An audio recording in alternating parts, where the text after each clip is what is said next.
Perkenalkan, nama saya Putri Altari Kumahu, NPM 1211420180003, kelas C, Fakultas Kesehatan UKIM, Program Studi Ilmu Keperawatan. Di sini saya akan membahas tentang asuhan keperawatan meningitis. Meningitis adalah peradangan yang terjadi pada meninges, yaitu membran atau selaput otak yang melapisi otak dan saraf tunjang. Meninges dapat disebabkan berbagai organisme seperti virus, bakteri, ataupun jamur yang menyebar ke dalam darah dan berpindah ke dalam cairan otak. Penyebabnya dibagi dalam 3 bagian, yaitu prenatal, perinatal, dan postnatal. Yang pertama, prenatal, pelekatan plasenta yang abnormal, anoksia. Kemudian perinatal, oksigenasi otak yang tidak cukup. Kemudian kelahiran multiple, kelahiran prematur. Kemudian childhood, meningitis, injuri otak, toksin.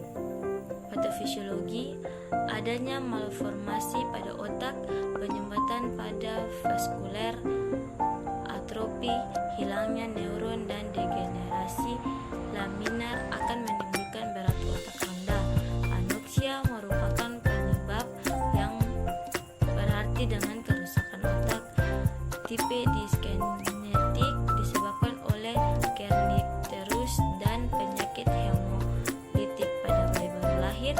Adanya pigmen berdeposit dalam basal ganglia dan beberapa saraf nuklei kranial. Secara umum, kortikal dan atrofi cerebral menyebabkan beratnya quadriparesis dengan retardasi mental. Pemeriksaan diagnostik, yang pertama, fungsi lumbal, tekanan cairan meningkat, jumlah sel darah putih meningkat, glukosa menurun, protein meningkat. Kemudian kultur darah, kultur swab hidung dan tenggorokan. Kemudian komplikasi, hidrocephalus obstruktif. Kemudian meningokokal Friedensinn. Kemudian sindrom Water-Friedensinn. Kemudian sindrom inappropriate antidiuretic hormone. Kemudian efusi subral, kejang, edema, dan herniasi cerebral. Kemudian cerebral palsy, gangguan mental, gangguan belajar, attention deficit disorder. Pencegahan meningitis, imunisasi dini dapat mencegah agar anak dalam keluarga tidak mengalami kematian yang tragis. Perawat memakai peran yang signifikan dalam memberikan penyuluhan pada keluarga mengenai berbagai tindakan pencegahan seperti vaksinasi. Pemberian vaksinasi yang dapat mencegah terjadinya meningitis adalah vaksin DPT, kemudian HIV. Untuk mencegah meningitis yang disebabkan oleh H. influenza, N. meningitis, dan penyebab meningitis akibat komplikasi dari pneumonia diberikan pada usia 2, 3, dan 4 bulan. Selain itu, vaksin BCG diberikan untuk mencegah penyakit TBC. Pemberian dilakukan pada usia 1 bulan. Kita masuk pada asuhan keperawatan.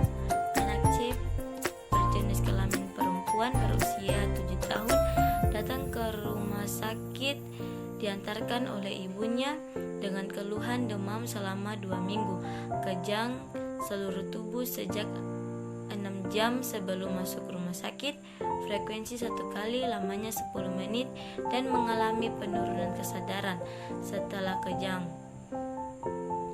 Anak C didiagnosa medis meningitis TB.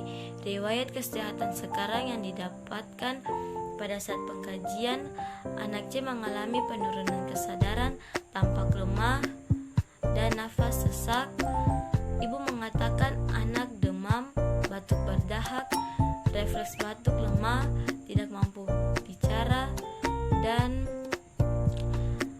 hanya mengerang.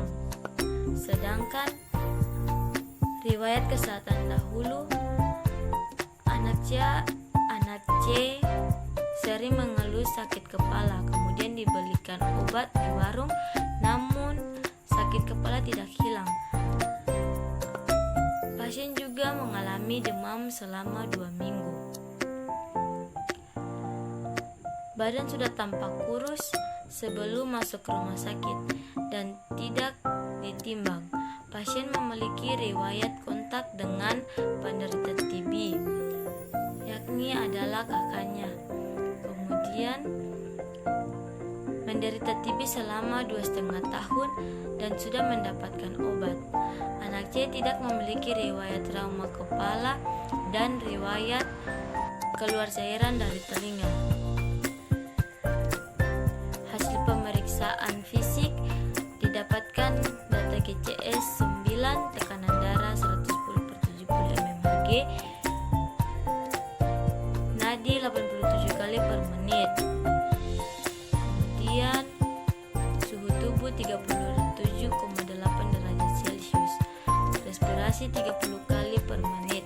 Hasil pengukuran tinggi badan 105 cm, berat badan 14,5 kg. Pada pemeriksaan kepala ditemukan bentuk kepala normal, mata simetris kiri dan kanan, refleks pupil positif, sklera tidak ikterik, konjungtiva tidak anemis. Pada pasien tidak ditemukan pernapasan cuping hidung. Pasien terpasang NGT serta oksigen nasal kanul. Pemeriksaan bibir ditemukan bibir kering dan pecah-pecah, lidah kotor, dan rongga mulut kurang bersih. Sedangkan pada telinga tidak ada infeksi dan telinga tidak ada keluar cairan, dan leher tidak ditemukan kaku kunduk. Hasil infeksi pada paru-paru didapatkan toraks simetris kiri dan kanan, terdapat tarikan dinding dada saat palpasi, premitus kiri dan kanan sama. Saat perkusi terdengar redup dan di okultasi terdengar bronkial dan bronhi. Pemeriksaan jantung tidak ada masalah, iramanya reguler. Kemudian pemeriksaan abdomen didapatkan tidak ada asites dan bising usus normal. Pada ekstremitas atas kanan terpasang infus, sedangkan pada ekstremitas bawah tampak kaku, spastik dan ekstensi abnormal. Pemeriksaan kulit ditemukannya ruam kemerahan di seluruh tubuh, teraba panas, akralnya hangat, dan CRT kembali dalam 3 detik. Tanda Kerning, Singh, dan Broduskin tidak ditemukan. Pemeriksaan genitalia tidak ada kelainan, bentuk normal dan lengkap. Kegiatan aktivitas anak C memiliki kebiasaan makan 3 kali sehari, jenis nasi, lauk, dan sayur. Pola makan teratur dan habis. Jenis minuman air putih, frekuensi minum lebih dari 5 gelas per hari. Ibunya mengatakan selama dirawat di rumah sakit, anak C makan melalui NGT dan diberikan secara teratur. Ketika sehat, anak C jarang tidur siang, tidur malam kurang lebih 10 jam per hari dan teratur. Saat dirawat, anak C tidur siang kurang lebih 2 jam dan tidur malam selama kurang lebih 7 jam. Anak sering terbangun, eliminasi BAB dan BAK di rumah sakit menggunakan Pampers. Kemudian BAK warnanya normal, frekuensi 3-4 kali per hari. Tidak ada masalah BAK. sedangkan BAB frekuensi 2 kali per hari. Warna kuning konsistensi lunak dan tidak ada masalah. Ketika sehat, anak C mandi 2 kali sehari, sedangkan selama di rumah sakit, anak C mandi lap 1 kali per hari, tidak pernah cuci rambut dan sikat gigi. Diagnosa keperawatan yang muncul adalah yang pertama,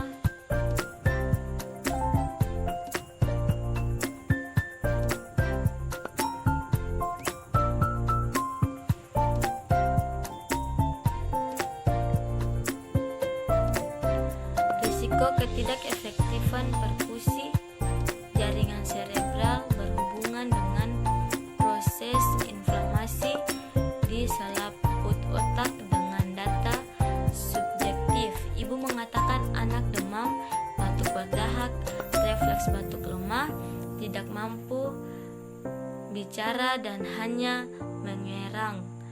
Data objektif GCE 9, ekstremitas bawah kaku, rangsangan meninggal negatif, badan teraba panas, suhu tubuh 37,8 derajat Celcius, tekanan darah 110/70 mmHg, nadi 80 kali per menit, 87 kali per menit, pernapasan 30 kali per menit.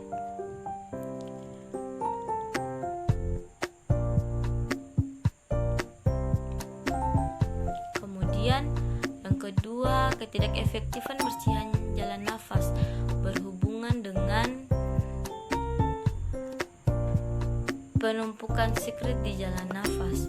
Dengan data subjektif, ibu mengatakan anak batuk berdahak, refleks batuk lemah, dan tampak sesak.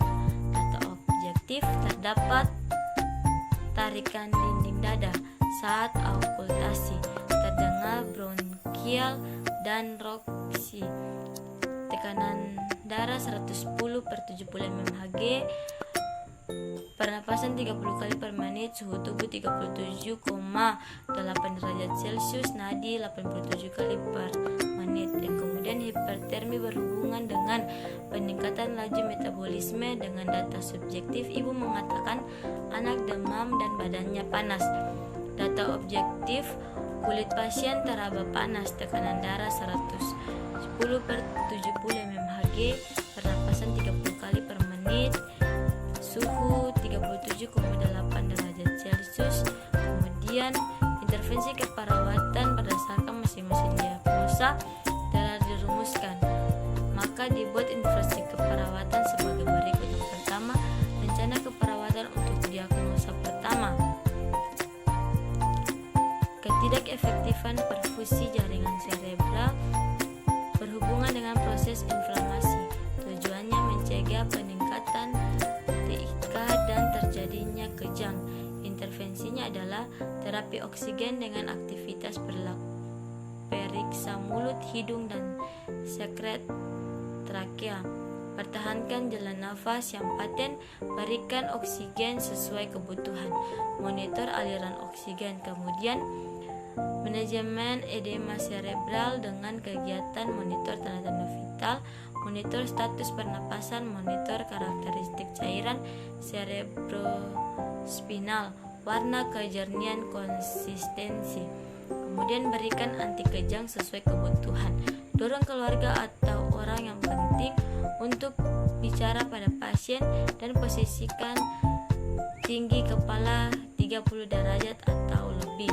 Kemudian monitoring peningkatan intrakarnial dengan kegiatan monitor jumlah nilai dan karakteristik pengeluaran cairan cerebrospinal, monitor intake dan output, monitor suhu dan jumlah leukosit, dan berikan antibiotik. Rencana tindakan untuk diagnosa kedua, ketidakefektifan bersihan jalan nafas berhubungan dengan penumpukan sekret di jalan pernapasan. Tujuan frekuensi pernapasan normal, irama pernapasan reguler, adanya kemampuan untuk mengeluarkan sekret dan tidak ada penggunaan otot bantu pernapasan. Rencana keperawatannya adalah yang pertama, kepatenan jalan nafas dengan kegiatan. Pastikan kebutuhan oral suktionik, monitor status oksigen pasien, berikan oksigen dengan menggunakan nasal untuk memfasilitasi suction. Kedua, manajemen jalan nafas dengan kegiatan. Posisikan pasien untuk memaksimalkan ventilasi, okultasi, suara nafas, dan catat adanya suara tambahan. Perhatikan gerakan dada saat inspirasi dan ekspirasi. Monitor respirasi dan status O2. Rencana keperawatan untuk diagnosa ketiga, hipertermi berhubungan dengan peningkatan laju metabolisme.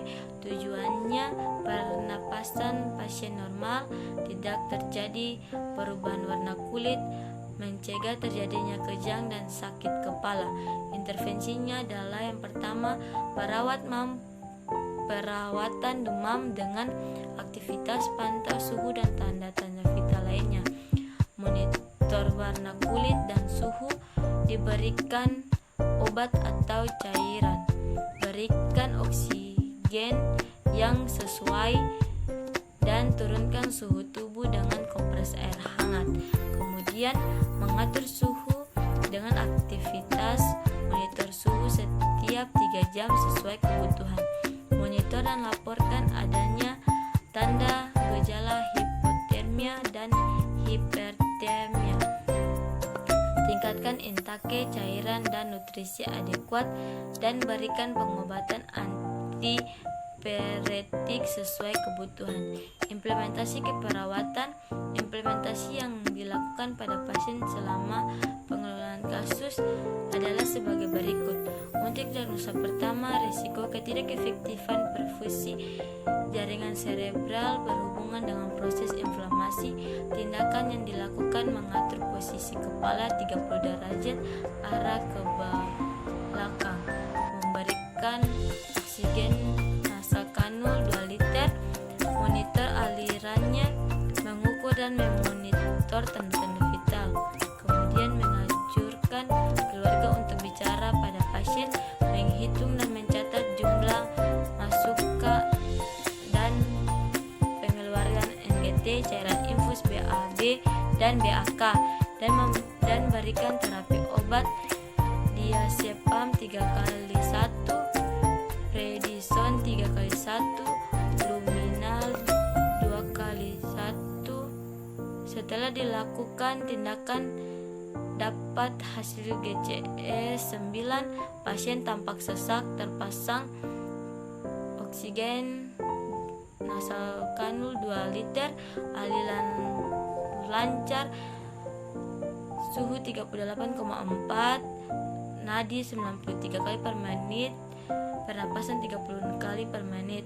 Tindakan keperawatan dilakukan pada diagnosa kedua, ketidakefektifan bersihan jalan nafas berhubungan dengan penumpukan sekret di jalan nafas adalah melakukan suction, monitor aliran oksigen, mengauskultasi suara nafas, dan mencatat adanya suara tambahan.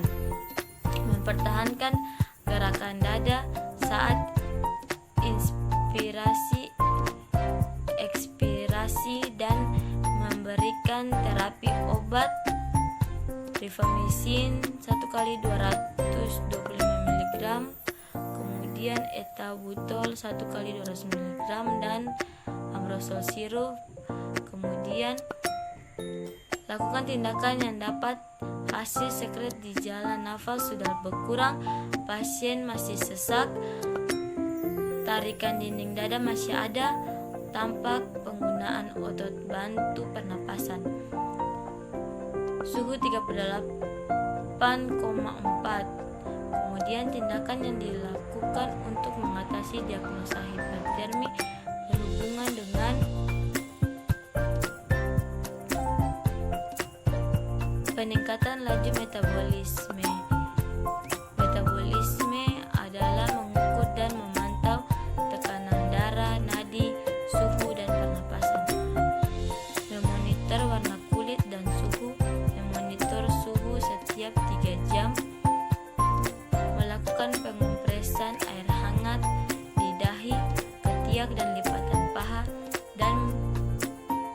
memberikan terapi obat paracetamol 4 kali 150 mg dan terapi cairan infus. Setelah dilakukan implementasi, didapatkan hasil pasien masih demam, ada penurunan suhu tubuh, kulit teraba panas, tampak sesak, suhu tubuh 37,8, nadi 93, pernapasan 28 kali. Evaluasi keperawatan. Setelah dilakukan tindakan keperawatan selama 5 hari, maka didapatkan hasil progres kesehatan pasien sebagai berikut. Pada diagnosa risiko ketidakefektifan perfusi jaringan cerebral berhubungan dengan proses inflamasi. Dengan data subjektif, ibu mengatakan anak C sudah mampu menggerakkan ekstremitasnya. Melihat ketika dipanggil, anak masih demam.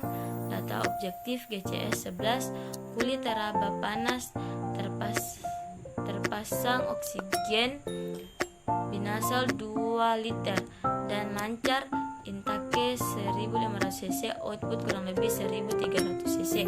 Posisi kepala ditinggikan 30 derajat.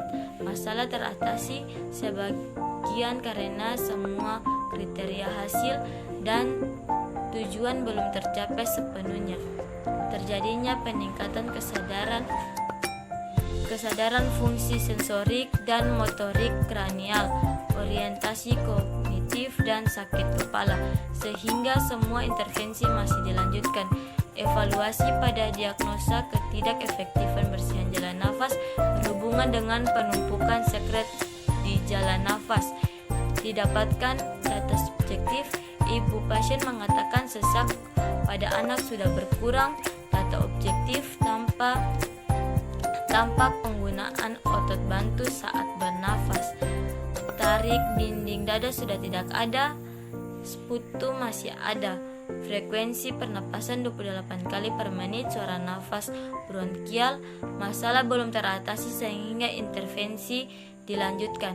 Evaluasi pada diagnosa hipotermi berhubungan dengan peningkatan laju metabolisme. Dengan data subjektif, ibu mengatakan anak masih demam, naik turun, badan teraba panas. Data objektif, suhu tubuh 38,4 derajat Celcius, pernafasan 28 kali per menit. Anak masih dilakukan pengompresan di dahi, ketiak, dan lipatan paha, serta pemberian obat antipiretik.